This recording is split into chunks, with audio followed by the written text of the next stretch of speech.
A paz do Senhor a você que acompanha a programação da Rede Brasil de Comunicação.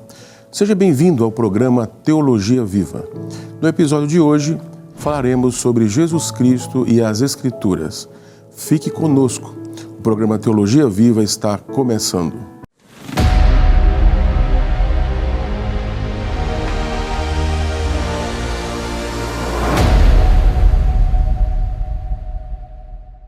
Meus amados irmãos, estamos de volta a mais um episódio do programa Teologia Viva e usaremos para este episódio o texto que se encontra no Evangelho de Jesus Cristo, conforme escreveu o apóstolo João, do capítulo 1 e o versículo 1, que diz: No princípio era o Verbo, e o Verbo estava com Deus, e o Verbo era Deus. Atualmente há um debate considerável sobre a inerrância ou a infalibilidade e a literalidade das Escrituras. A principal questão é a autoridade da palavra de Deus. Mas, se alguém se submete à autoridade de Jesus Cristo, o Messias prometido, o Salvador do mundo, essa pessoa deve, por sua vez, submeter-se à visão que Cristo tem da própria Escritura.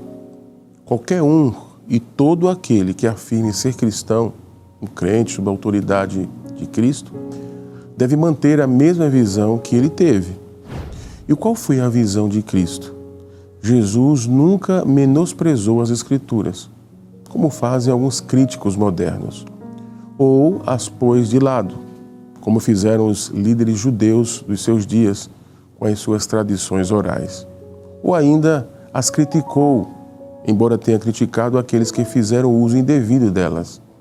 Ou as contradisse, embora tenha rejeitado muitas interpretações das Escrituras. Ou se opôs a elas, embora algumas vezes ele as interpretasse de forma livre. Nem tampouco falou de forma alguma, como fazem os autos críticos sobre o Antigo Testamento.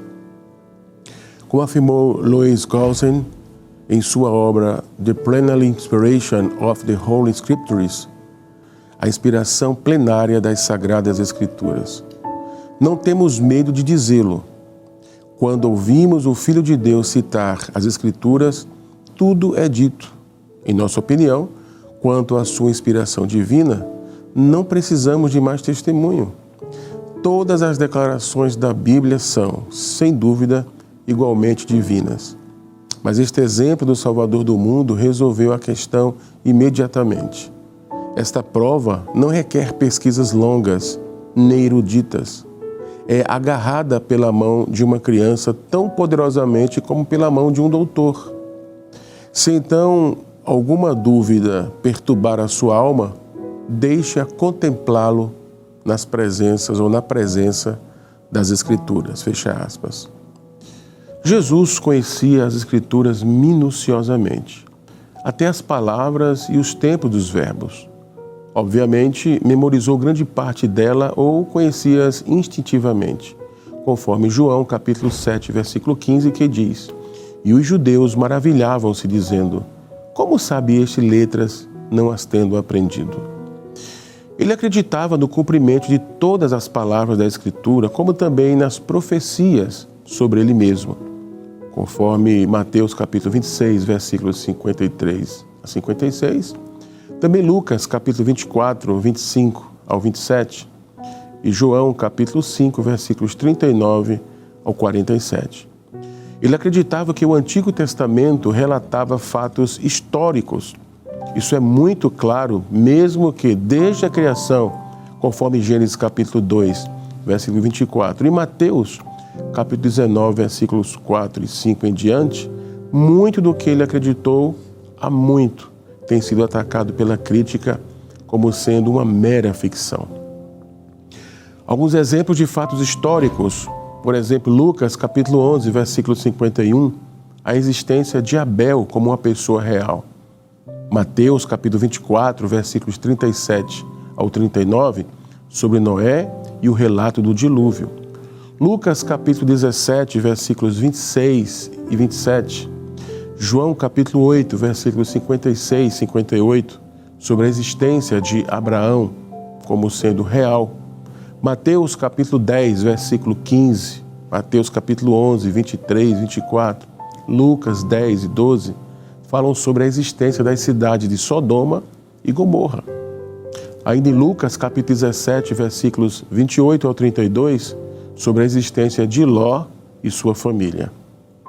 Continuando, Mateus capítulo 8, versículo 11, Lucas 13 e 28, sobre a existência dos irmãos Isaac e Jacó.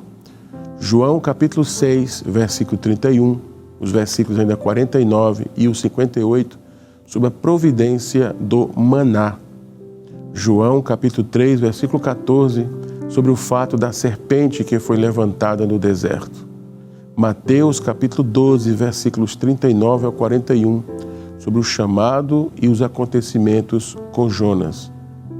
Ainda Mateus capítulo 12, versículo 42, sobre a rainha de Sabá. Mateus 24 e 15, sobre os mistérios dos profetas Daniel e Isaías. Todos esses versículos nos mostram que Jesus acreditava que os livros foram escritos pelos homens cujos nomes eles possuem. Moisés escreveu os 5 primeiros livros, chamados de Pentateuco, ou a Torá. Está registrado em Mateus, capítulo 19, versículos 7 e 8, Marcos, capítulo 7, versículo 10, o capítulo 12, o versículo 26, o livro de Moisés, como Jesus chamava, e a Torá. Ainda em Lucas, capítulo 5, versículo 14, capítulo 16, versículos 29 ao 31, o capítulo 24, 27 e 44, ainda de Lucas, o cânone de Cristo. João capítulo 1, versículo 17, capítulo 5, versículo 45, 46, capítulo 7, versículo 19, lá é chamado de a lei, ou a Torá, foi dada por Moisés.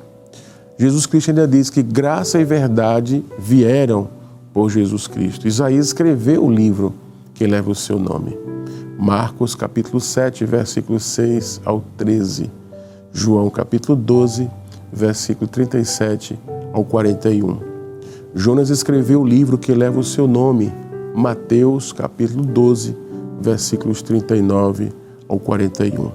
Daniel escreveu o livro também que leva o seu nome, Mateus capítulo 24, versículo 15. Tudo isso é citado por Jesus ao longo dos evangelhos.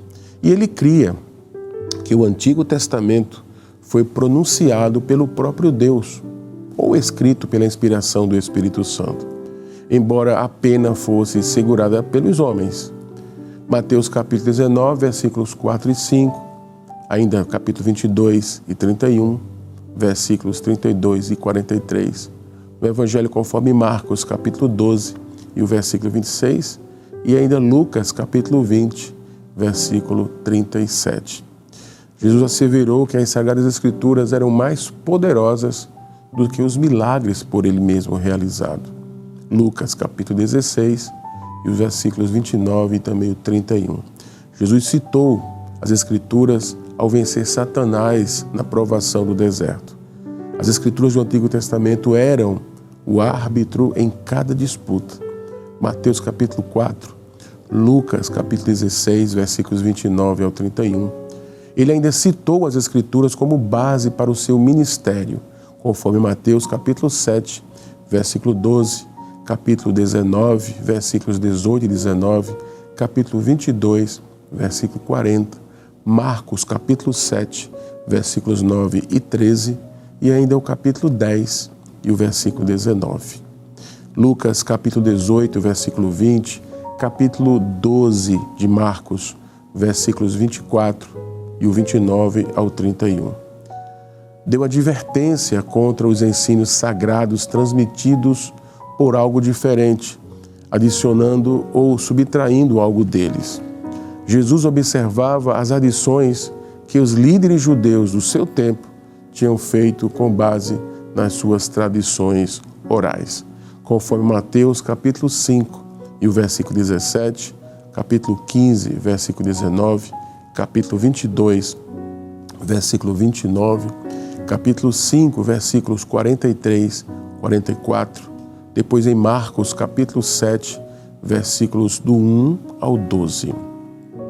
O mesmo cuidado que devemos ter hoje, que é a fé na Bíblia como sendo a palavra de Deus, não seja destruída, ocasionando uma abertura para uma nova tradição.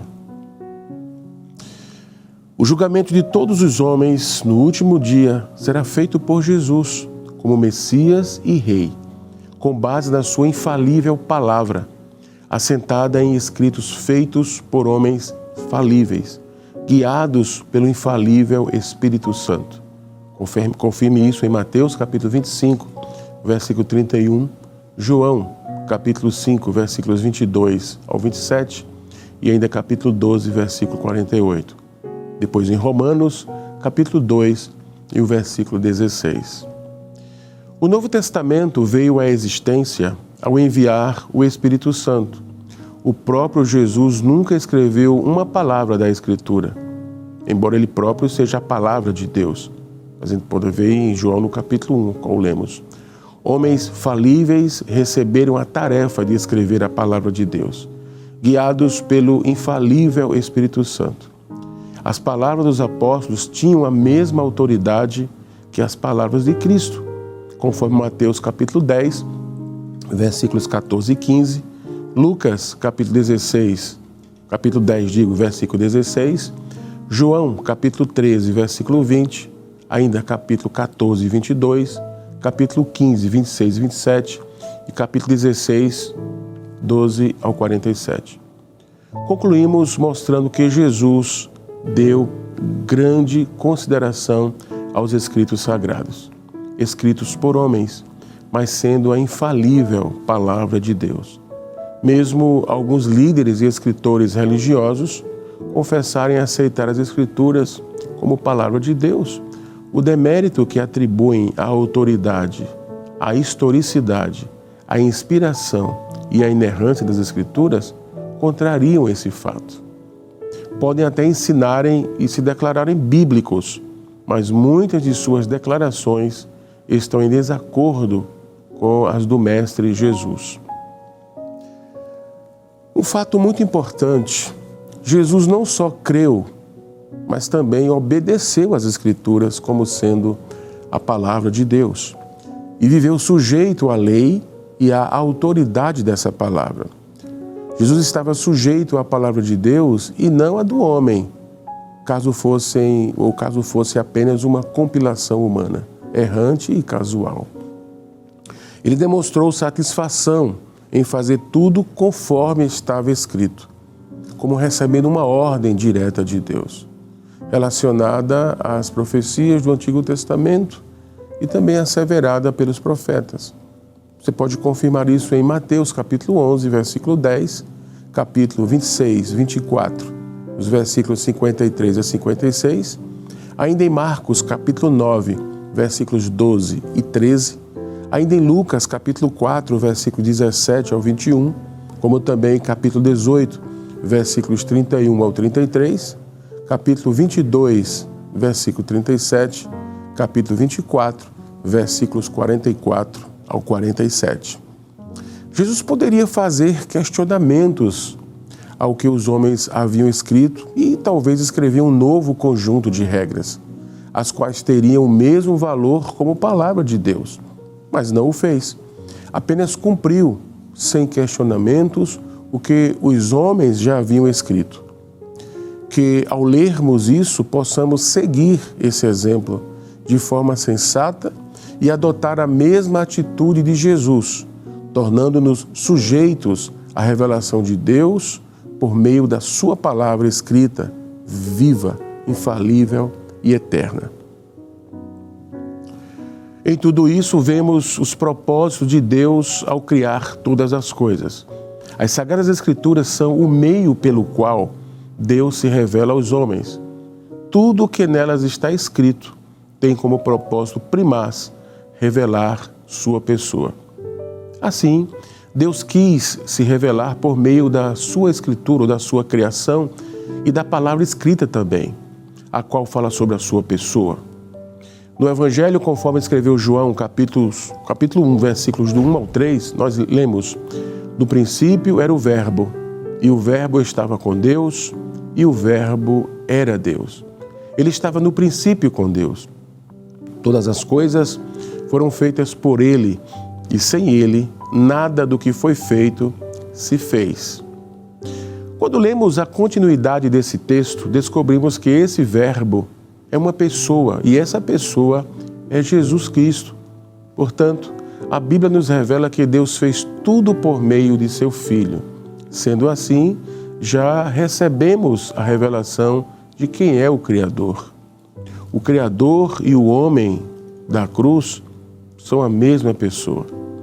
Notemos que a criação possui ordem e propósito, segue um plano geral e consulta e resulta num todo harmonioso e interdependente, podendo ser vista também como uma expressão de experiências humanas permanentes, tais como, em primeiro lugar, um sentimento de dependência, finitude e contingência. Em segundo lugar, uma relação de encanto, confiança, gratidão pela vida e afirmação do mundo. E em terceiro lugar, um reconhecimento de interdependência, ordem e beleza do mundo. A ideia doutrinária de criação parte do encanto e da gratidão pelo dom da vida. As doutrinas teológicas são uma tentativa de interpretar essas experiências dentro do contexto de uma tradição histórica e específica. Notemos ainda que a criação obedece a propósitos pré-estabelecidos pelo Criador, cumprindo sua intenção com perspectivas, não só no ato criador, mas também na permanência e sentimentos da obra criada, para que essa, de forma inteligível e consciente, entenda sua finalidade e significados para nós. Contudo, antes de nos aproximarmos da questão do que a criação deve significar para nós, devemos lidar com o seu significado para aqueles que primeiro leram essas palavras inspiradas na pena de Moisés. O propósito inicial desse relato era para os israelitas nos dias de Moisés. O que eles deveriam ter aprendido? Como eles deveriam ter respondido? Conforme Jean Fleury, em sua obra Em Busca das Origens, Evolução ou Criação, aspas, para a maioria dos teólogos circunscritos à fé bíblica, o relato de Gênesis é de âmbito pedagógico e esse quadro foi escolhido precisamente para ensinar mais facilmente algumas verdades eternas. Em vez de escrever detalhadamente os fatos da criação, como um texto científico trataria de fazer, o autor de Gênesis desejou inspirar-se em fatos inacessíveis, mas plenamente reais para nosso ensino. Por isso, escolheu uma forma literária mais pedagógica do que científica. Dessa forma, por esse meio, os homens de todos os tempos, qualquer que fosse o seu nível de intelectualidade, inteligência e conhecimento, poderiam ter acesso às verdades reveladas. Fecha aspas. Como se vê, é a forma que é pedagógica e invocar essa forma para eliminar o ensinamento concreto que o autor quis fazer acessível a todos, ao escolhê-la como meio de expressão, seria ir de encontro ao texto. Interpretar o relato da criação, julgando suas qualidades científicas, já não é mais interpretação, e sim mutilação, pois a finalidade clara do texto é o ensino e não a descrição rigorosa. É um texto formativo e não informativo no sentido atual do termo. Por exemplo, o autor inspirado descreve Gênesis capítulo 2, versículos 18 ao 20, em uma linguagem gráfica e pedagógica. O desfile de todos os animais diante de Adão, que surpreso não encontra nenhuma criatura semelhante a ele. Felizmente, Deus, por um ato criador especial, dá forma a uma mulher para que se converta em sua companheira. O propósito desse relato é evidente. se trata de mostrar por meio de um texto de fácil entendimento, por sua figura didática, que o ser humano é absolutamente não assimilável aos animais. Difere deles radicalmente. O relato da criação de Gênesis foi um corretivo para as cosmogonias corrompidas de seus dias. Conforme analisamos em tópicos anteriores, o Egito, por exemplo, acreditava em uma multiplicidade de divindades da natureza. O livro escrito por Josué, sucessor de Moisés, nos dá uma ideia, que diz: agora, pois, temei ao Senhor e servi-lo com sinceridade e com verdade, e deitai fora os deuses aos quais serviram vossos pais, além do rio e no Egito, e servi ao Senhor. Josué capítulo 24, versículo 14. O intento era que o povo de Israel devido ao seu contato próximo e prolongado com os egípcios, não fosse afetado por suas opiniões religiosas. Não bastava considerar Yahvé apenas como um Deus entre muitos, nem devia ser concebido como apenas Deus de Israel. Yahvé é só Deus. Não há outro Deus. Ele é o Criador do céu e da terra. Ele não é meramente superior aos deuses das nações vizinhas. Ele, sozinho, é Deus. A tendência de começar a confundir Deus com sua criação era parte do pensamento do mundo antigo. Ele deve ser considerado como o Deus da criação, não apenas Deus na criação. Toda tentativa de visualizar ou humanizar Deus na forma de qualquer coisa criada era uma tendência a equacioná-lo com sua criação.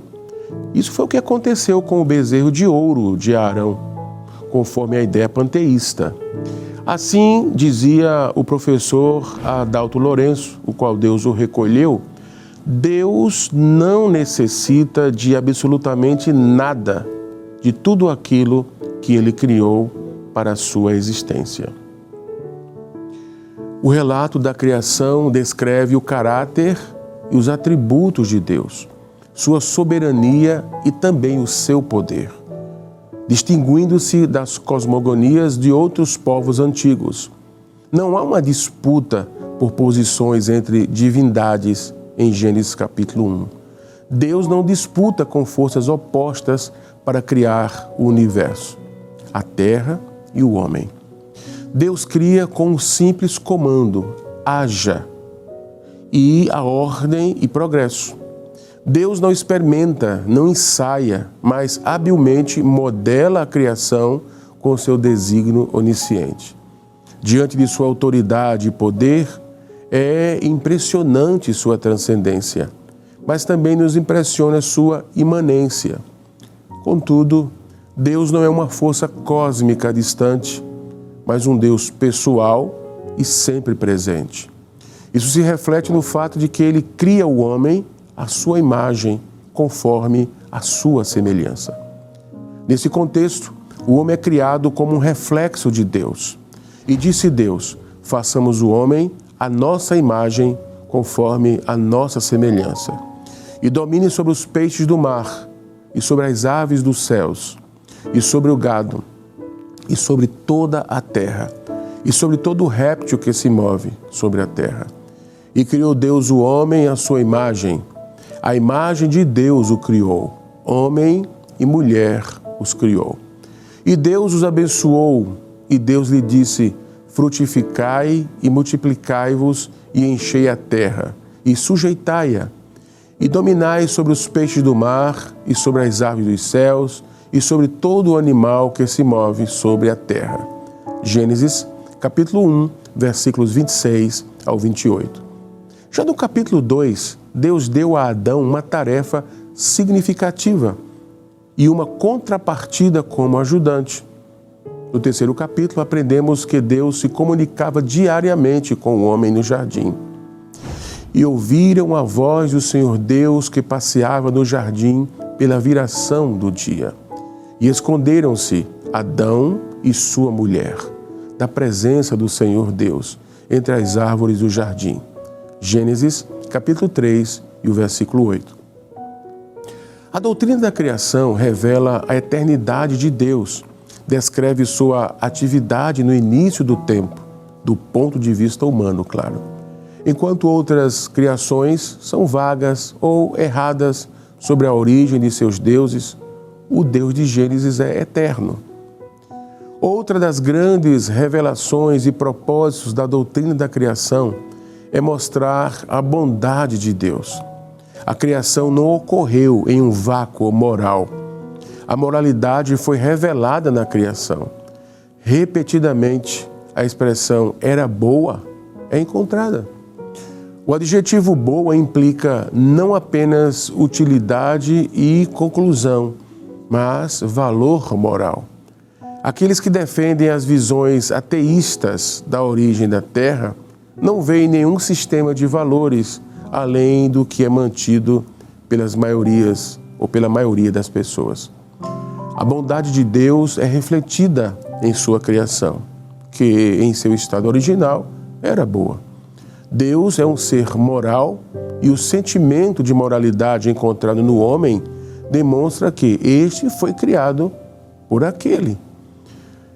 Apenas o homem pode entender a moralidade de Deus, o que o torna superior a todos dentro da criação. Ainda hoje, a graça e a bondade de Deus são evidentes, porque fez que o seu sol se levante sobre maus e bons, e a chuva desça sobre justos e injustos. Mateus, capítulo 5, versículo 45. O livro de Atos dos Apóstolos, capítulo 17, versículos 22 ao 31, Paulo argumenta com os atenienses sobre o caráter moral de Deus. Desta maneira, podemos compreender que Deus jamais poderia ser o autor da maldade moral. Muitos têm aproveitado a passagem do livro do profeta Isaías 45 e 7 para afirmar que Deus é o responsável pela existência do mal entre a humanidade, promovendo assim um dualismo. Está escrito: eu formo a luz e crio as trevas, eu faço a paz e crio o mal. Eu, o Senhor, faço todas estas coisas. Em contraste com os persas, que tinham divindades gêmeas que governavam o mundo entre si, Ormus, o bom espírito da luz, e Orimã, o mau espírito criador das trevas, Jeová proclama que é Senhor soberano de tudo, tanto das trevas como da luz. O mal e as trevas aos quais aqui se faz referência indicam sem dúvida os castigos de Jeová que cairão sobre os filhos rebeldes da desobediência. Qualquer pessoa versada no contexto histórico da Bíblia percebe que esse texto oferece uma declaração da onipotência de Deus, sua soberania sobre a maldade e as forças dos agentes malignos, que têm levado a humanidade aos limites da desobediência e transgressão. É visivelmente notada e apreciada como uma expressão de amor e proteção ao seu povo. A glória e a majestade de Deus são declaradas de forma universal por meio da sua obra criada. Não só no livro de Gênesis, mas em toda a eternidade, conforme o salmista exalta por meio de seus louvores entre o povo de Israel, dizendo: os céus declaram a glória de Deus e o firmamento anuncia a obra das suas mãos. Um dia faz declaração a outro dia e uma noite mostra sabedoria a outra noite. Não há linguagem nem fala onde não se ouça a sua voz. Salmos 19, versos do 1 ao 3.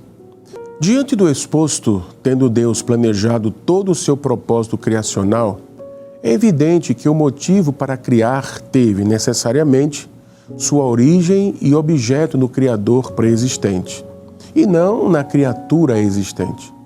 O Criador não pode estar subordinado à criatura finita e dependente, nem pode depender dela. Contudo, essa criatura deve ver a manifestação da excelência do seu Criador, pois esse é um fim infinitamente digno e mais exaltado do que todo o bem-estar e prazeres das criaturas.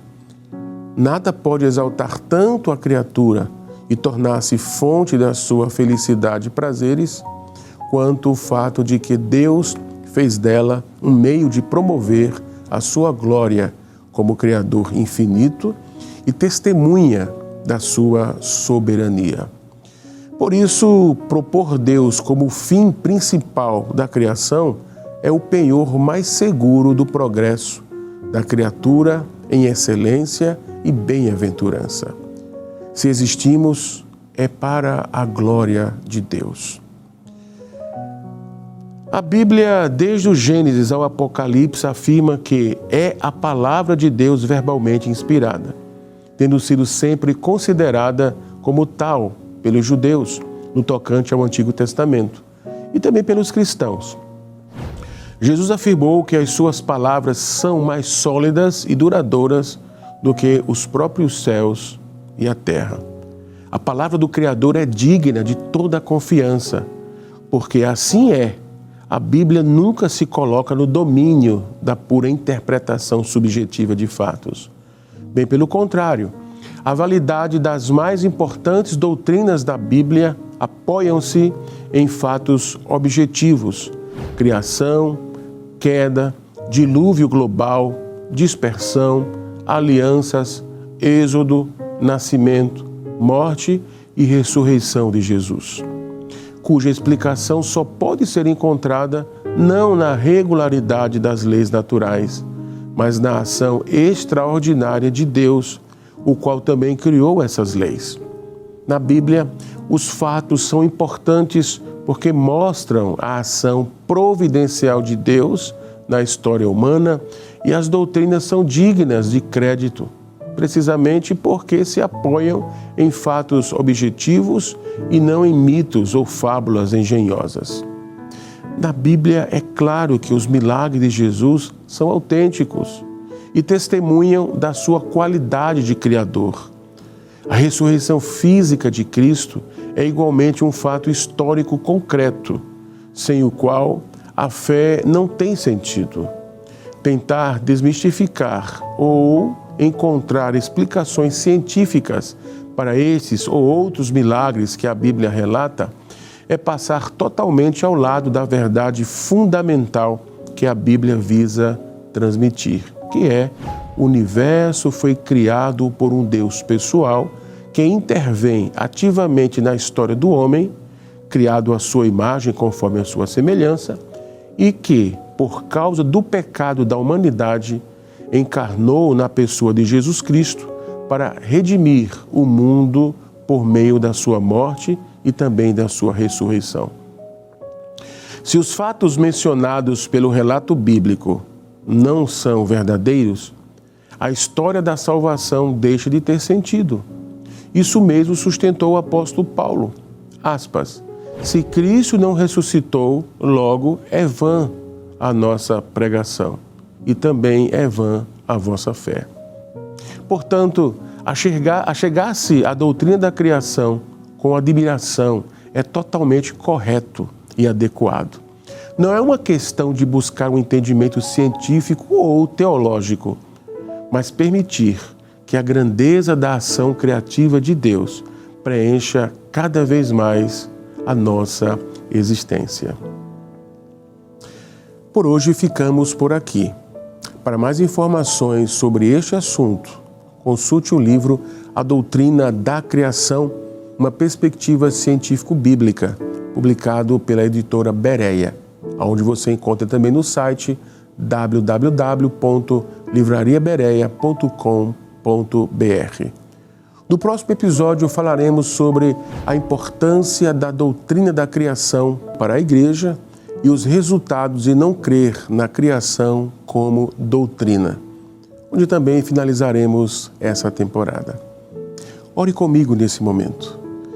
Soberano Deus e Pai, nós te louvamos, Pai querido e amado, por tua grandeza, por tua bondade, por tua misericórdia, e nos dar a capacidade a intelectividade, Senhor, a cognitividade para compreendermos, entendermos a Tua palavra como sendo verdadeira. E por meio da Tua palavra, Senhor, recebermos toda a revelação dos Teus propósitos, da criação e ainda daquilo que Tu tens preparado para nós. Que todas as pessoas, ao ouvirem esse episódio, Senhor, possam também ter essa compreensão. Obrigado, Deus, por Tua iluminação e por Tua direção naquilo que falamos e ensinamos. É o que Te agradecemos em nome de Jesus. Amém. Nos veremos no próximo programa. Não percam e até lá. Que a graça do nosso Senhor Jesus Cristo, que o amor de Deus, o nosso Pai, a comunhão e as consolações do Espírito Santo sejam com todos desde agora e para sempre. Amém.